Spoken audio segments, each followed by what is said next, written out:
Hello friends, welcome back to our YouTube channel. आज हम बात करने वाले हैं इंडिया के ओलंपिक में परफॉर्मेंस के बारे में और इस वीडियो के एंड में जानेंगे कि इस अगले ओलंपिक्स में इंडिया और कैसा अच्छा परफॉर्म कर सकती है जिससे कि वो ज़्यादा से ज़्यादा मेडल ला पाए। और लास्ट में एक और अपडेट है हैदराबाद एफसी की तरफ से, तो वीडियो को लास्ट तक जरूर देखना। और अगर आपको हमारा कंटेंट अच्छा लगता हो तो हमारी वीडियो को लाइक, शेयर और हमारे चैनल को सब्सक्राइब जरूर करें, क्योंकि आपके सब्सक्रिप्शन से ही हमको मोटिवेशन मिलता है और हम आपके लिए स्पोर्ट्स से रिलेटेड न्यूज लाते रहते हैं। तो चलिए हम अपनी वीडियो को स्टार्ट करते हैं और सबसे पहले बात करते हैं पेरिस 2024 ओलंपिक्स के बारे में कि इंडिया का परफॉर्मेंस इन ओलंपिक्स में कैसा रहा। अगर मैं अपना पर्सनल ओपिनियन दूं तो इस बार ओलंपिक में इंडिया से काफ़ी ज़्यादा मेडल्स की उम्मीद थी, लेकिन उस उम्मीद को देखते हुए इंडिया का प्रदर्शन काफ़ी बेकार रहा। इंडिया को उम्मीद थी बैडमिंटन में मेडल जीतने की, जो कि इंडिया बैडमिंटन में एक भी मेडल नहीं जीत पाएगा। काफ़ी बेकार प्रदर्शन बैडमिंटन में देखने को मिला। इंडिया को उम्मीद शूटिंग में भी थी और इंडिया सिर्फ 3 ही मेडल जीत पाया शूटिंग में, वो भी ब्रॉन्ज मेडल जीता। हॉकी ने काफ़ी शानदार प्रदर्शन किया और इस बार भी लगातार सेकंड टाइम ब्रॉन्ज मेडल जीतने में कामयाब रहे। और इस बार नीरज चोपड़ा से भी काफ़ी उम्मीद थी, लेकिन नीरज चोपड़ा इस बार सिल्वर ही ला पाए, पर काफ़ी शानदार प्रदर्शन रहा नीरज चोपड़ा की तरफ से भी। और अगर हम बात करें रेसलिंग में भी विघ्नेश फोगाट से उम्मीद थी कि वो मेडल लेके आएंगी, लेकिन अनफॉर्चुनेटली लास्ट मैच से पहले उनका 100 ग्राम वेट ज़्यादा निकल जाता है, जिसकी वजह से वो डिस्क्वालीफाई हो जाती है। और लेटेस्ट अपडेट विघ्नेश फोगाट के लिए अगर मेडल की बात करूं, जो उन्होंने CAS को अपना अपील रजिस्टर की थी, वो भी उन्होंने रिजेक्ट कर दी है। तो अभी तक कंफर्म है कि विघ्नेश फोगाट को इस ओलंपिक में कोई मेडल नहीं मिलेगा। तो ओवरऑल अगर मैं बात करूँ, इंडिया का काफ़ी बेकार प्रदर्शन देखने को मिला। जिस हिसाब से हमको उम्मीद थी मेडल जीतने की कि इंडिया कम से कम डबल डिजिट में मेडल जीतेगा, वो नहीं हो पाया। एक भी गोल्ड मेडल नहीं जीत पाई इंडिया इस बार, जिसकी वजह से इंडिया, अगर मैं बात करूं ओलंपिक में मेडल टैली में, तो इंडिया का 74th नंबर पर इंडिया रही, जिसमें उन्होंने 1 सिल्वर 5 ब्रॉन्ज मेडल जीत के टोटल 6 मेडल जीते।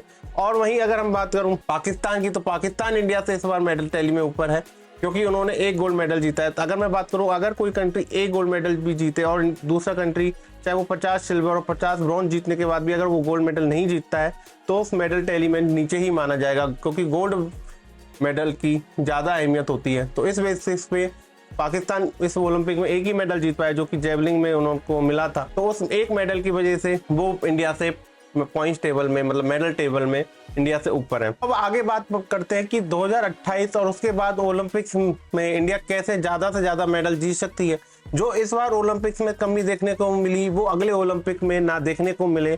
तो इंडिया ऐसा क्या कर सकती है? तो सबसे पहला चीज़ है, इंडिया को अपना पूल साइज बड़ा करना पड़ेगा।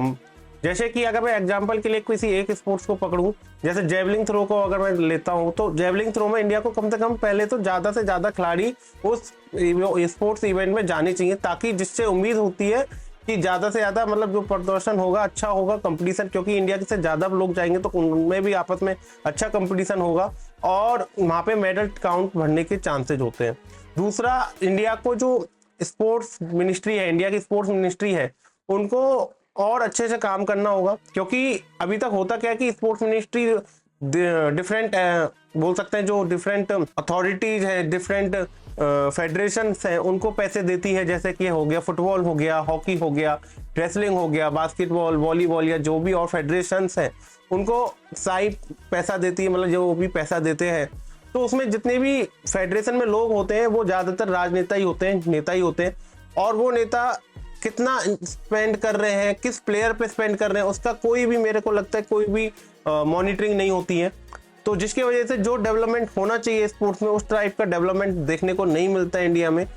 सबसे पहले गवर्नमेंट को ये प्राइवेट करना चाहिए, मेरे को जो लगता है प्राइवेट बॉडीज को देना चाहिए, उनसे प्रॉपर मॉनिटरिंग करनी चाहिए कि भाई हमने आपको 100 रुपये दिए, आपने 100 रुपये कहाँ खर्च करे, किस प्लेयर को खर्च करे और कैसा उनका रिजल्ट रहा। एटलीस्ट ठीक है, कभी कभार मेडल नहीं, स्पोर्ट्स एक ऐसा स्पोर्ट्स है, स्पोर्ट्स में ऐसा होता है कि परफॉर्मेंस डायरेक्ट ऐसे जज नहीं कर सकते, लेकिन एक ग्राउंड लेवल पे जो आपका एफर्ट्स है वो दिखेगा कि हाँ, हमने पहले 5 प्लेयर्स हम तैयार करते थे, आज हमने 10 प्लेयर तैयार करे हैं, रेसलिंग में हमने 10 प्लेयर तैयार करे हैं, हमने वेट लिफ्टिंग में 10 प्लेयर तैयार करे हैं। और वो अब जो इस बार वेट लिफ्टिंग की बात करूं तो इंडिया की तरफ से एक प्लेयर रिप्रेजेंटेटिव खड़ा था, मीराबाई चानू ने रिप्रेजेंट किया था इंडिया को। तो वेट लिफ्टिंग में ज्यादा कैटेगरीज में ज्यादा ऑप्शन में हमने इस बार प्लेयर भेजे हैं, तो हम एक तरह से बोल सकते हैं कि ये एक रिपोर्ट जनरेट करे। तो किसी भी, मेरे को जो सबसे पहला पॉइंट मेरे को लगता है, गवर्नमेंट सबसे पहले एक काम सबसे पहले करे, सबके लिए प्रॉपर कॉन्स्टिट्यूशन बनाए, सब फेडरेशन को प्राइवेट करे, सबसे पूरा रिपोर्ट मांगे कि आपका क्या रिपोर्ट है, आपकी क्या रिजल्ट रहा, क्या आपका। अगर मैं एक एग्जांपल लेता हूँ फुटबॉल की तरफ से, फुटबॉल के AIFF जो कि फेडरेशन है, जो कि इंडिया में फुटबॉल को रन करता है, उसमें 10 साल से प्रफुल्ल पटेल ही प्रेसिडेंट ही बने रहे। और जब वोटिंग का नंबर आता था तो वोटिंग नहीं होती थी, जो कि हमने देखने को मिला। और इसके लिए सुप्रीम कोर्ट में कुछ लोगों ने सुप्रीम कोर्ट गए, जिसकी वजह से उस प्रफुल्ल पटेल हटे और ये कल्याण चौबे वाली न्यू रिजीम आई।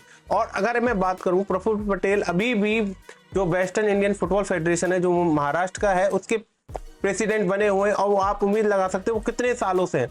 कोई भी डेवलपमेंट देखने को नहीं मिलता वेस्टर्न फेडरेशन की तरफ से फुटबॉल में। और जो कि मैं एक बहुत बड़ा टूर्नामेंट था रोवर्स कप, जो कि 2001 में बंद हो गया, तो वो उसको अभी तक रिवाइव ही नहीं कर पाए। कोई भी अच्छा ग्रास रूट लेवल पे कोई डेवलपमेंट नहीं है। तो सबसे पहले उन नेताओं, क्योंकि अगर वो नेता या तो डेवलपमेंट पे काम, फुटबॉल पे या किसी स्पोर्ट पे काम करेंगे, या वो MLA या MP जो बने बैठे हैं वो काम करेंगे। मेरे को लगता है एक पर्सन एक रेस्पॉन्सिबिलिटी अच्छे से कर सकता है, या तो वो MLA MP रहे या स्पोर्ट्स पर्सन रहे। ऐसे काम नहीं बनता मेरे अकॉर्डिंग। सबसे पहले तो मेरे को जो लगता है कि इनको सबको हटा देना चाहिए, किसी भी स्पोर्ट्स फेडरेशन में कोई भी नेता नहीं होना चाहिए। सारे उस स्पोर्ट्स से रिलेटेड प्लेयर्स या जो अच्छा काम कर रहे हैं उनको ही स्पोर्ट्स फेडरेशन में रहना चाहिए, और उनकी भी मॉनिटरिंग होनी चाहिए, जो कि एक सेंट्रल एक पूल होना चाहिए। जैसे मैं बोल सकता हूँ साई के पास होना चाहिए कि साई ने हर फेडरेशन को कितने रुपए दिए हैं, और उनका फेडरेशन ने, पर्टिकुलर फेडरेशन ने क्या यूज किया है कि नहीं किया, इंटरनल वो क्या कर रहे हैं, कैसे कर रहे हैं, वो उनकी जिम्मेदारी है। उनको बस ये रिपोर्ट देनी है कि हमने 100 खिलाड़ी बनाए हैं, पिछले साल 10 थे, आज हमने 50 करे, उसके बाद हमने 100 करे। तो सबसे पहले इंडिया को पूल साइज बढ़ाना पड़ेगा। किसी भी, अगर शूटिंग की बात करें तो शूटिंग में और ज्यादा से ज्यादा खिलाड़ी इंडिया की तरफ से पार्टिसिपेट करने चाहिए, जिससे कि एक मेडल आने की और उम्मीदें अच्छी हो। दूसरा, इंडिया को और स्पोर्ट्सों पे भी फोकस करना चाहिए। जैसे अगर मैं बात करूं स्विमिंग में, तो स्विमिंग में सबसे ज्यादा मेडल मेरे को लगता है 35 मेडल स्विमिंग में हम, मतलब गोल्ड मेडल और होते हैं, अलग अलग कैटेगरीज होती हैं स्विमिंग में, तो सबसे ज्यादा मेडल स्विमिंग में होते हैं। तो इंडिया स्विमिंग को फोकस कर सकती है, एक अच्छे प्लानिंग के साथ अगर फोकस करे तो उसमें भी मेडल जीते जा सकते हैं। शूटिंग में और अच्छे से फोकस कर सकती है, शूटिंग में आर्मी के साथ टाई अप कर सकती है, ताकि अच्छे से अच्छे, क्योंकि पहले हमने देखा है कि पिछले जो ओलंपिक्स में गए हैं वो आर्मी से लोग जाते थे शूटिंग में और इसमें, तो इसमें और उनको बढ़ावा मिले, ताकि ज्यादा से ज्यादा प्लेयर वो जनरेट कर पाए, ज्यादा से ज्यादा ओलंपिक में जा पाए। दूसरा जो मेरे को मेन रीजन लगता है, इंडिया का जो एजुकेशन सिस्टम है उसमें काफी बेकार है। पहले तो एजुकेशन ही सिस्टम बेकार है, उसमें फिर एजुकेशन के साथ साथ फिजिकल एजुकेशन का ना होना। किसी भी स्कूल में स्पोर्ट्स का कोई प्रॉपर सिस्टम नहीं होता है। अगर मैं बात करूं छोटे टायर 2 और टायर 3 लेवल के जो सिटीज हैं उनकी बात करूं तो टायर 1 में जो अच्छे स्कूल्स हैं उनमें होता है, लेकिन अगर मैं उसकी बात करूं तो उनकी फीस काफ़ी हाई होती है, जो कि हर पर्सन के लिए इंडिया में अफोर्डेबल नहीं होती। तो इंडिया में जो भी पेरेंट्स हैं वो सिर्फ एक ही चीज़ में फोकस करते हैं, आप पढ़ो, या तो आप पढ़ते रहो, और स्पोर्ट्स में क्या ही रखा है इंडिया का, क्योंकि जो मेंटेलिटी है काफ़ी लोगों की वो उसी टाइप की है, जो कि गवर्नमेंट को चेंज करनी पड़ेगी। गवर्नमेंट को शुरू से ही लोगों को एनकरेज करना पड़ेगा। जो बच्चे फर्स्ट से लेके जो भी बेसिक एजुकेशन लेते हैं, जो कि ग्रेजुएशन करने से पहले तक, तो उनको बढ़ावा देना पड़ेगा, अच्छे से अच्छा स्पोर्ट्स कल्चर बनाना पड़ेगा। और पूरे अगर एक और मैं बात करना चाहूँगा, इसमें सबसे बड़ी चीज़ कमी है कि पूरे इंडिया में एक ही एजुकेशन सिस्टम का ना होना। अभी होता क्या कि जो मेरी आइडियोलॉजी है, जो अगर मेरा स्कूल है, जो मेरी आइडियोलॉजी है, जिससे मेरे साथ पब्लिकेशन से मेरे को ज़्यादा पैसे मिल रहे हैं, मैं सिर्फ वो पढ़ाता हूँ। NCERT का क्या सिलेबस है, गवर्नमेंट ने क्या किया है, क्या बनाया है, अगर मैं 1 से 5th और 6th क्लास तक की बात करूँ बेसिक, तो उसमें कुछ पता ही नहीं है। आपके अगर मैं बात करूँ मोहल्ले में अगर 10 स्कूल है, तो 10 स्कूल में हो सकता है कि अलग अलग पब्लिकेशन की बुक्स चल रही हैं और अपने हिसाब से पढ़ा रहे हैं। ना कोई फैसिलिटीज होती है, ना कोई ग्राउंड होता है, ना कोई इंडोर गेम्स होते हैं। टायर 2 और टायर 3 सिटीज की मैं बात कर रहा हूँ मैक्सिमम। अगर मैं अपने सिटी की बात करूँ, कोशी में कोई भी स्कूल का मतलब अगर मैं बात करूँ 1-2 स्कूल्स में ग्राउंड है, वो भी प्रॉपर नहीं है, और वो खिलाते हैं सिर्फ इंटरनल बस खिलाते हैं, उसके अलावा कहीं बाहर टीम नहीं जाती है। कैसे एक्सपोजर मिलेगा खिलाड़ियों को? एक भी मेरे सिटी में प्रॉपर एक भी स्टेडियम नहीं है। क्रिकेट का एक है, वो भी लोगों ने घेर लिया है, उसका भी बहुत बेकार हाल है, नगर पालिका पे चलता है वो, और आए दिन कुछ ना कुछ फेस्टिवल होते हैं, कभी कुछ होता है कभी कुछ होता है, खेलने के लिए प्रॉपर स्टेडियम एक भी नहीं है, इवन क्रिकेटर के लिए भी नहीं है, और स्पोर्ट्स की तो बात ही छोड़ दो। तो सबसे पहले इंडिया को स्कूल के साथ साथ इस इंफ्रास्ट्रक्चर पे ध्यान देना चाहिए। जो इंडिया गवर्नमेंट के जो स्कूल्स हैं कम से कम उनमें प्रॉपर सिस्टम हो, और all over India one education system होना चाहिए, चाहे वो कोई भी स्कूल हो, कि ये हमारा इंडिया का स्ट्रक्चर है, इस स्ट्रक्चर के हिसाब से सबको पढ़ाना है। अगर फर्स्ट क्लास में बच्चा है तो फर्स्ट क्लास में उसको फर्स्ट लेवल तक की जो भी ऑल ओवर इंडिया है वो एक ही बुक पढ़ेगा। उस अगर वो फर्स्ट में ABCD पढ़ रहा है तो वो ABCD ही पढ़ेगा। इसमें ऐसे ही स्पोर्ट्स के साथ होना चाहिए। अगर वो फर्स्ट क्लास में है तो ये स्पोर्ट्स उसको खेलना है, ताकि बच्चे की पता पड़ेगी वो कैसा, और जैसे कि और कंट्रीज में होता है उस हिसाब का सिस्टम बनाना पड़ेगा, कि उनको खिलाना पड़ेगा, उनको पता पड़ेगा कि मेरा इंटरेस्ट फुटबॉल में है, हॉकी में, या मैं आर्चरी अच्छा कर सकता हूँ। कम से कम बेसिक जो स्पोर्ट्स होते हैं उनको खिलाए, ताकि वो स्पोर्ट्स में भी ना जाके लेकिन फिजिकल और मेंटली तो फिट हो पाए। मैक्सिमम बच्चे हमारे फिजिकल और मेंटली फिट भी नहीं होते, क्योंकि स्कूल में जाते हैं, कोई ग्राउंड नहीं होता, कोई स्पोर्ट्स एक्टिविटी नहीं होती। आपके स्कूल के पास ग्राउंड नहीं है तो वो और स्कूलों के साथ टाई अप करके कम से कम एक पूरे ईयर में एक प्रॉपर टूर्नामेंट तो कराएं, कि भाई और इंटर स्कूल टूर्नामेंट हो रहा है, इंटर स्कूल्स फुटबॉल टूर्नामेंट हो रहा है, वो होता ही नहीं है। तो आप डेवलपमेंट कहाँ से करोगे? हवा में तो नहीं होगा कि बस आपने स्कूल खेलो इंडिया और स्कूल के जो प्रोग्राम बनाए गवर्नमेंट ने बहुत अच्छा है, लेकिन टायर 2 हमारी सिटीज का तो कुछ रिप्रेजेंटेटिव है ही नहीं। वो जाएंगे कहाँ से? वो जब जाएंगे तो तब ना, जब आप उनको मौका दोगे।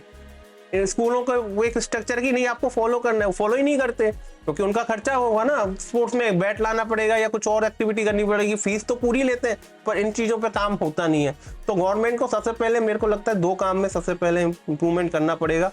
नंबर 1, सारे नेताओं को बाहर करो, प्राइवेट करो, और पूरी मॉनिटरिंग होनी चाहिए। अगर आपने 100 रुपये भी खर्च करे तो आपको जिम्मेदारी होगी उस फेडरेशन की कि आपने क्या रिजल्ट दिया। सेकंड, स्कूल में सभी स्कूलों में एक ही लेवल का, मैं 12th तक की बात कर रहा हूँ, सभी स्कूल्स में एक ही एजुकेशन सिस्टम होना चाहिए, एक ही प्रकार के मेरे हिसाब से स्पोर्ट्स एक्टिविटी का फॉलो होना चाहिए। आप स्पोर्ट्स चूज कर सकते हो अगर आप पे ग्राउंड नहीं है, कि आप बास्केटबॉल अच्छा कराओगे, टेबल टेनिस अच्छा कराओगे, बैडमिंटन में आप फोकस करोगे, या किसी स्पोर्ट्स में आप फोकस करोगे, ताकि बच्चों का आगे ग्रो हो एटलीस्ट, जिससे एक बहुत बड़ा पूल हमको आगे देखने को मिलेगा। और जब वो रिप्रेजेंट करेंगे कहीं ना कहीं नेशनल और उस लेवल पे, तो हमको बहुत बड़ा पूल मिलेगा।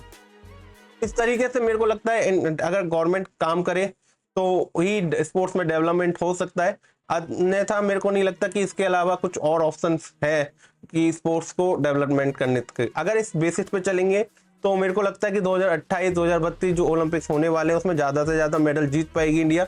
नहीं तो इस तरह का ही परफॉर्मेंस हमको हर बार ओलंपिक में देखने को मिलेगा। और मैं एक और बात कहना चाहूँगा, गवर्नमेंट बोलती है कि हमने इस प्लेयर पे इतना खर्च करा, भाई आपकी जेब से कुछ नहीं जाता है, हमारा टैक्स पेयर का पैसा होता है, वो आप यूज कर रहे हो। तो इस चीज़ों को ना बोला करें कि हमने इनको इतना पैसा दिया, भाई आपकी जेब से नहीं गया, आपके पास से 1 रुपया भी नहीं आता, आपकी जो सैलरी है उसमें से इनकम टैक्स तक नहीं देते हो आप, तो आप कैसे बोल सकते हो कि हम अपनी इतने पैसे देते हैं? तो ये उल्टे सीधे बयानबाजी ना करके ढंग से काम करें तो अच्छा होगा। गवर्नमेंट को मेरी तरफ से तो यही वो है।